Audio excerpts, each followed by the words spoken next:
Como é que é, família? Daqui fala o J Privado. Atenção, eu, J Privado. Marcolino Moco dispara contra João Lourenço e diz que José Eduardo Santos foi mais discreto ao desferir ódio contra adversários políticos. Angola, a campeã mundial de criar estrutura que não funciona por Sarambanzari, Xirimbimbi. Tudo isso e muito mais você acompanha aqui agora no canal da MSTV, a TV que chega até você. A TV que não vai lá você, mano. Ninguém é família. Segundo escrever aqui o site, né? Correio daqui anda, é isto mesmo. Marcolino Moco dispara até João Lourenço e diz que José Eduardo Santos foi mais discreto ao desferir ódio contra adversários políticos. Não concordo. Cota Marcolino Moco, é tua opinião, respeito, tá? Mas não concordo, não sou obrigado a concordar com algo que você acha que é real. Não é verdade isso. Se fosse isso, não mataria o Savimbi. Se fosse isso, o MPLA não incendiaria cidades e aldeias só para culpar a UNITA. Se fosse isso, o MPLA não mataria seus próprios militantes para culpar a UNITA. Tá a entender? Então José Eduardo Santos foi mais pesado. Mas J Privado, estás a tirar fiança? É o MPLA, não tiro fiança, mano. É o MPLA, com o MPLA não se brinca. Não importa José Eduardo Santos ou João Lourenço. Todos são altamente perigosos, esses senhores. Altamente perigosos. Lamento dizer, é isso que eu tenho para falar. Eu poderia ter dito aqui outra coisa. Mas não, infelizmente não tenho outra coisa para falar. É isso aqui. Altamente perigosos esses dois. Tá a entender? É basicamente isso. Mas antes de entrarmos na matéria, eu quero pedir para você, internauta patriota angolano, por favor, mano, vá atualizar seu registro eleitoral. É muito importante. Tá a entender? Você que não tem, vá adquirir seu registro eleitoral. Tá a entender? Porque só assim conseguiremos votar na alternância. Só assim conseguiremos colocar Alberto da Costa Júnior no poder. Por quê? Porque ele é o homem que nós confiamos, é o nome que nós conhecemos e é o presidente que nós queremos para governar esse país. Então, vá atualizar o seu registro eleitoral. Vá adquirir o seu registro eleitoral. É muito importante. Ok? É basicamente isso. E vocês querem seguir o J Privado, querem ter contato com o J Privado, é só vocês irem na descrição do vídeo. O primeiro link da descrição é o meu Instagram, ok? Então, sem mais blá blá blá, vocês querem anunciar, denunciar, fechar parceria com o nosso canal, é só vocês irem também na descrição do vídeo, tem lá os contatos para isso e tem lá um link para a doação. Agora mesmo, sem mais blá blá blá, vamos aqui para... família, como eu disse lá no comecinho do nosso vídeo, é isto mesmo, Marcolino Moco, né, dispara contra João Lourenço e diz que José Eduardo Santos foi mais discreto, né, ao desferir ódio contra adversários políticos, né, família. Eu não concordo com isso, mais uma vez, mas vamos lá ver aqui. O antigo primeiro-ministro, o advogado Marcolino Moco, disse em Luanda, em um debate com o tema Repensar Angola, onde participou como prelocutor, que após a morte do presidente da UNITA, Jonas Malheiro Savimbi, o principal adversário político do ex-presidente da República e do MPLA, José Eduardo Santos, por consequências dos conflitos do passado, perdeu uma grande oportunidade para ser um criador de uma Angola com menos exclusões e ver-se numa nacionalização da riqueza do país. Aí sim. Tá? Já o atual chefe de Estado, João Lourenço, segundo o acadêmico, depois de algum tempo de ilusões criadas, já não consegue dissimular a sua vontade de dar a continuidade ao sistema de exclusão que ganhou a forma muito sofisticada de atuação comparado no tempo do seu antecessor, que na verdade era mais discreto, disse.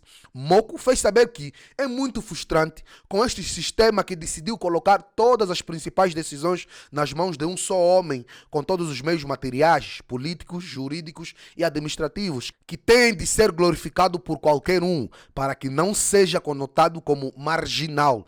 Está a colocar, sem exagero nenhum, o país a ultrapassar todos os fundos, lamentou. O também secretário-geral do MPLA mostra-se duvidoso se na verdade que esteja a governar o país seja o presidente da República ou um sistema autônomo que mata completamente a função do chefe de Estado, que devia ser de harmonizar a nação em construção para transformar os puxadores de todas as brasas para suas sardinhas. Disse, como chefe de um executivo, subordina todos os outros poderes com o foco locado na destruição de um sistema de partido autônomo que pudessem contribuir para mais desenvolvimento, mais democracia e mais inclusão.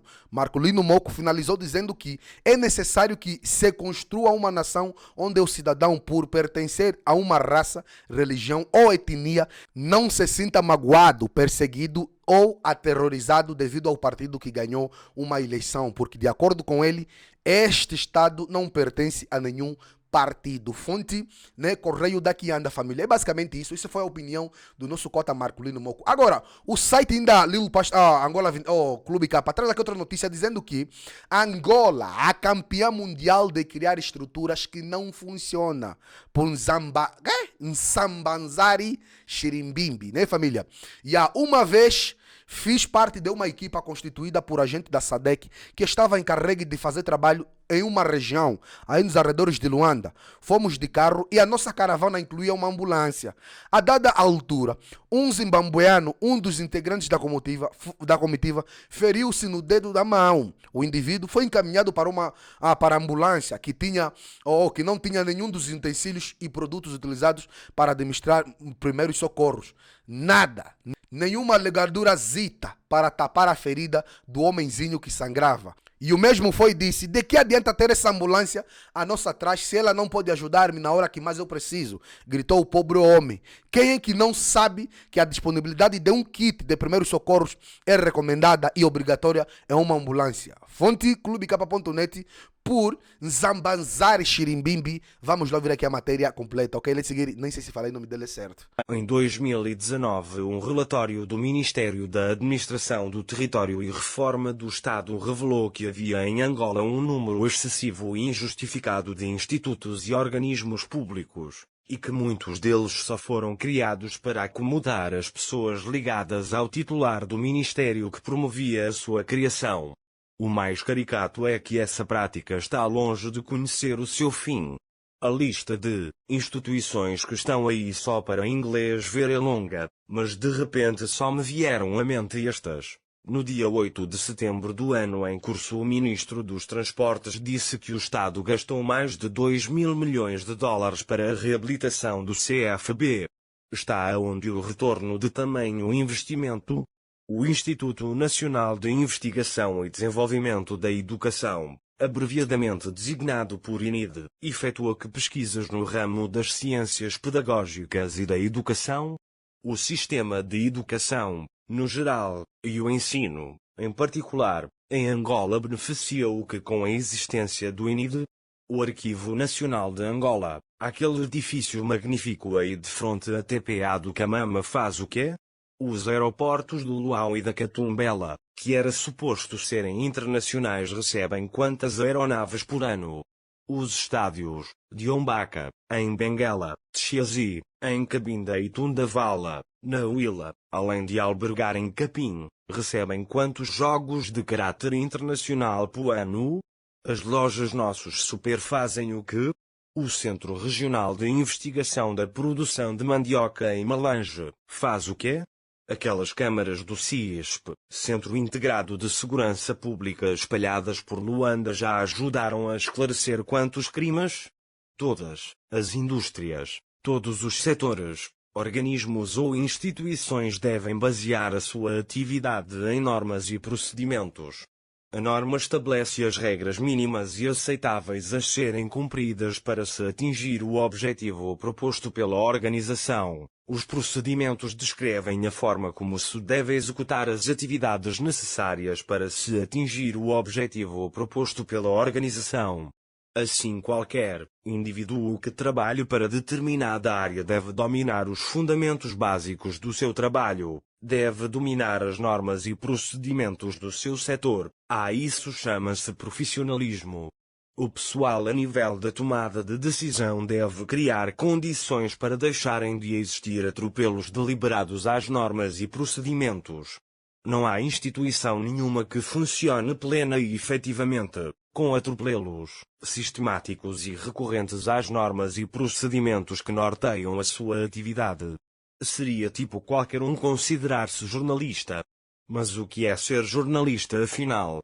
Para alguém ser jornalista precisa de ter formação para que seja capaz de apuração, investigação e apresentação de notícias, reportagens, entrevistas ou distribuição de notícias ou outra informação de interesse público. E mais, deve inscrever-se na Comissão de Carteira Ética para a obtenção da carteira profissional. É assim também noutras profissões. Para se ser árbitro ou treinador de futebol tem exigências que a FIFA impõe. Quem não as cumpre não é profissional da área. Do mesmo jeito que não basta ter concluído os estudos na Faculdade de Medicina para se ser médico em Angola, ter estudado Direito para se ser advogado, procurador ou juiz, ter passado pela Faculdade de Engenharia para ser considerado engenheiro. É preciso estar inscrito na respectiva ordem de profissionais e cumprir com todas as exigências imputáveis a qualquer profissional na área. Devia haver também o mesmo tipo de exigência para se ser professor. Aqui qualquer um dá aulas. Está errado. Não espanta porque é que o nosso ensino está como está. É um perigo para a nação autorizar qualquer indivíduo a entrar em uma sala de aulas para lecionar. Professor é aqueles que domina o processo ensino-aprendizagem, PE. Para tapar o furo, até inventaram lá uma tal de agregação pedagógica. Mas o que é isso de agregação pedagógica? Não existe, é uma invenção exclusivamente angolana, não existe na literatura científica das ciências pedagógicas, em lado nenhum do mundo. Os que inventaram o curso de agregação pedagógica são mercenários. Só querem saber de faturar, não estão interessados com a qualidade do ensino. Nos tais cursos de agregação pedagógica colocam na mesma turma engenheiros, médicos, juristas, economistas para aprender metodologia de ensino ou didática especial de que disciplina? Se o que te torna professor em alguma coisa é a didática especial da tal disciplina, e o domínio da metodologia de ensino da tal disciplina que lecionas. Há quanto tempo criaram a Comissão de Mercado de Capitais, CMC, e a Bolsa de Dívida e Valores de Angola, Budiva? Tanto a CMC como a Budiva são componentes do sistema financeiro angolano. E o que é um sistema financeiro? De forma geral, o sistema financeiro, SF, tem como finalidade basilar, transferir os recursos em poder dos poupadores para o setor produtivo ou para o setor de consumo. Dito de outra forma, em vez de guardar o meu dinheiro no garrafão, vou depositá-lo no banco, e o banco por sua vez, além de guardar esse dinheiro, disponibiliza-o àqueles que precisam do tal dinheiro por via de empréstimos. O banco providencia ainda serviços financeiros para os clientes, saques, investimentos, entre outros. Ele, SF, é constituído basicamente pelos mercados, por instituições financeiras, bancos e afins, e pelos órgãos reguladores do sistema, o BNA, por exemplo. É sobre este agente regulador que recai a responsabilidade de impor ordem no circo, de fazer cumprir as normas e procedimentos. Se se observasse este pressuposto básico, nunca seria possível os dinheiros de Angola saírem daqui como saíram. Cabe à CMC promover a organização e funcionamento regular e eficiente do mercado de capitais, assegurar a transparência do mercado de capitais e das transações que nele se efetuam, assegurar aos investidores e intermediários financeiros em geral uma informação suficiente, verídica, objetiva, clara, acessível e atempada sobre os valores mobiliários, as entidades que os emitem e as transações que são efetuadas, entre outros. Quanto à Budiva, ela é uma bolsa de valores do mercado angolano cujas responsabilidades incidem em assegurar a transparência, eficiência e segurança das transações nos mercados regulamentados de valores mobiliários, com o objetivo de estimular a participação de pequenos investidores e a concorrência entre todos os operadores. Todas as empresas de Angola deviam estar cotadas em bolsa. Uma empresa cotada em bolsa é obrigada a publicar informações financeiras de caráter periódico e de caráter contínuo.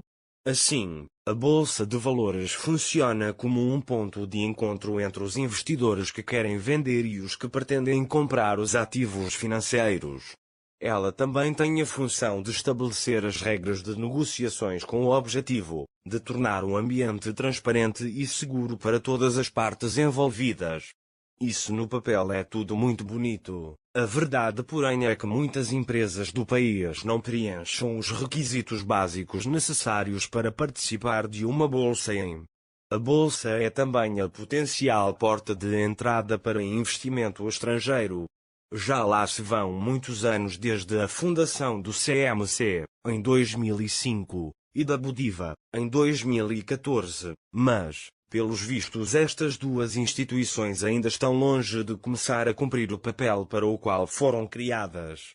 Com a compra do Banco BCI pelo grupo angolano Carrinho Empreendimentos, está-se a sinalizar que finalmente a Bolsa de Valores e o mercado de capitais entraram em ação em Angola. A ser isso verdade, é muito revoltante. Andamos a nos mentir a nós mesmos. 16 anos de CMC e 7 anos de Bodiva só deram a primeira venda no país de uma empresa através de um leilão em bolsa agora. E essa prática veio para ficar ou foi só para dar um show-off? A venda de ações em bolsa devia ser obrigatoríssima. Aqui temos o hábito de criar instituições só para inglês ver. Já enumeramos aqui variadíssimos exemplos de organismos, estruturas, institutos que é só mesmo nome, não funcionam, não cumprem com o fim para o qual foram criados. Era bom que tanto o CMC como a Bodiva não fossem mais uns. Não há sistema financeiro saudável, sem um mercado de capitais funcional, efetivo e eficaz. Não há país nenhum que prospere com instituições ineficazes, que não funcionem ou que funcionem mal. Tudo passa por um controle e supervisão milimétrica sem dar espaço aos filhos e colheradas ausentados, porque criar instituições sérias é com pessoas, procedimentos e condições infraestruturais à medida, e hoje, com plataformas informáticas incluídas. Se queremos resultados vantajosos para todos, temos que ter as pessoas certas, com formação e experiência profissional na área em que trabalha, boas condições laborais, e para o caso do sistema financeiro, com plataformas informáticas que sirvam de ponte segura entre as informações dos bancos comerciais e o Banco Central, e todas as outras instituições que fazem parte do mercado de capitais entre si, tanto as empresas, as bolsas de valores, as corretoras, e afins, bem como a implementação de normas e procedimentos rigorosamente observados por todos os atores do sistema, com particular ênfase pelas equipes de supervisão. Estas condições existem? Não sei. O que sei que existe e não devia existir, de jeito nenhum, são os atropelos às normas e procedimentos. Ainda há poucos dias vazou para a internet o documento onde a ministra das Finanças se queixa da inobservância das normas em relação à contratação pública, das interferências de que o seu ministério tem sido alvo e etc. Prova bastante que há ainda um longo caminho a percorrer para normalizarmos este país. As interferências vindas da órbita político-partidária têm que deixar de existir, ou no mínimo baixar significativamente de intensidade. Os senhor ordens superiores têm que morrer. Apostem na ciência e parem de improvisar. O emprego do empirismo e do senso comum na governação já se mostrou desastroso na nossa terra. Criem normas e procedimentos para todos os setores e áreas de atuação, mas mais importante, observem-nas, respeitem-nas e apliquem-nas. Empreguem o conhecimento científico, a informação e o saber que parte do princípio das análises dos fatos reais e cientificamente comprovados. Ao contrário do senso comum que não se baseia em métodos ou conclusões científicas, e sim na crença, no modo comum e espontâneo de assimilar informações e conhecimentos úteis no cotidiano, para ser reconhecido como um conhecimento científico. Este deve ser baseado em observações e experimentações, que servem para atestar a veracidade ou falsidade de determinado. E a família, o vídeo de hoje foi esse. Se vocês curtirem, sabe fazer, se inscrevam no canal, ativem as notificações, partilhem o vídeo, comentem porque está bem notícia. Vocês não sabiam, estão sabendo a partir de nós, então aí notícia. A nossa campanha para aprender a família dos Santos, para aprender a família Neto, a família de Lula continua. Os nossos contactos para parceria, divulgação e denúncia estão na descrição dos nossos vídeos, que essa opinião é muito importante. Temos dito também lá da próximo vídeo. MSTV, a TV que chega até você, a TV que não bajula você, maniga.